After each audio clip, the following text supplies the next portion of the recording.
Hi everyone, ఇది మన ఛానల్లో సెకండ్ బ్లాగు. బనగానపల్లికి దగ్గరలో ఉన్న రవలకొండ క్షేత్రంకి వెళ్ళాము.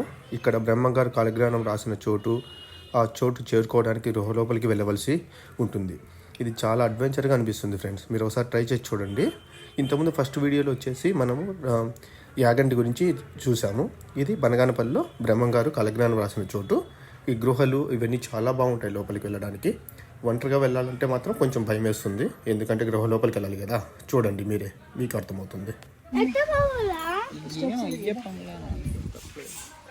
అక్కి స్లో.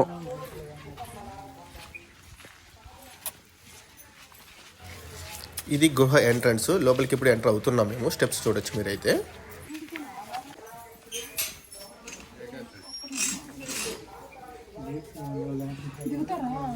దిగుతాం, వచ్చినాం కదా దిగడానికి. ఇక్కడ ఒక మనిషి వెళ్ళడానికి మాత్రమే ప్లేస్ ఉంటుంది. ఒక మనిషి వెళ్ళేటప్పుడు అక్కడి నుంచి ఎవరైనా రావాలంటే కుదరదు. ఒకరు 1 by 1 వెళ్ళాల్సి ఉంటుంది. బాగా పట్టుకొని దిగచ్చు రామా. బాగా ఇలా ఉంది అది. భయపడుకుంటారా ఏం కదా, నేను పట్టుకుంటారా? నేను ఉండరా, భయపడతారా? వాటర్ ఉన్నాయి రా రే కీ, వాటర్ ఉన్నాయి, జాగ్రత్త సర్ది. నేను వస్తాను, అడే ఉండు, వస్తా. పై పెట్టుకొచ్చాడు, ఈజీగా వచ్చేది. వాటర్ ఉన్నాయి లోపల.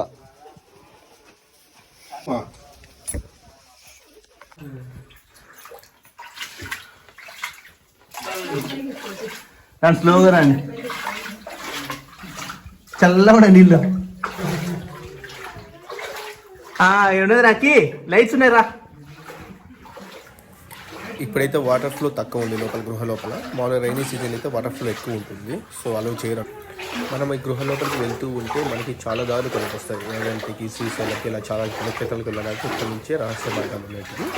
ఇంకా కొంచెం లోపలికి వెళ్ళిన తర్వాత మనకి కాలజ్ఞానం రాసి, వీరబ్రహ్మ గారు కాలజ్ఞానం రాస్తున్నటువంటి ప్లేస్కి అయితే మనం చేరుకుంటాం.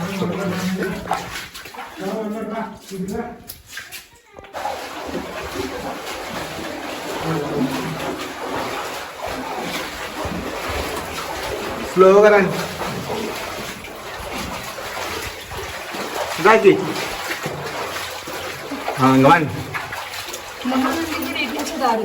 మహానదిగా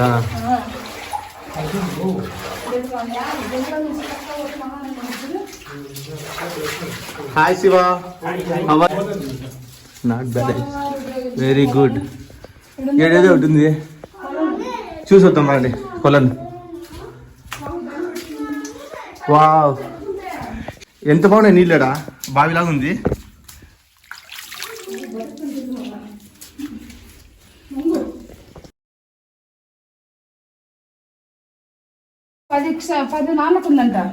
ఇక్కడ నుంచి యాగంటికి దారి, ఇది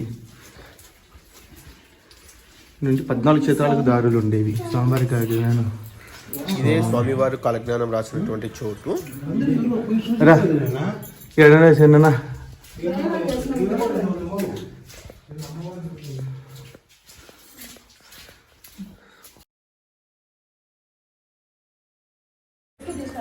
మనం దర్శనం కోసం గృహ లోపలికి ఎలా వచ్చామో, ఎంత అడ్వెంచర్గా ఫీల్ అయ్యామో, సో వెళ్ళేటప్పుడు కూడా సేమ్ అదే విధంగా మనం ఫీల్ అవుతాము.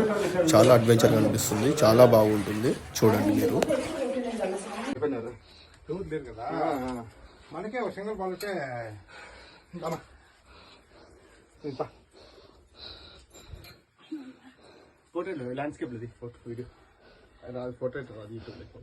పోర్ట్రేట్ కాదు, మామూలుగా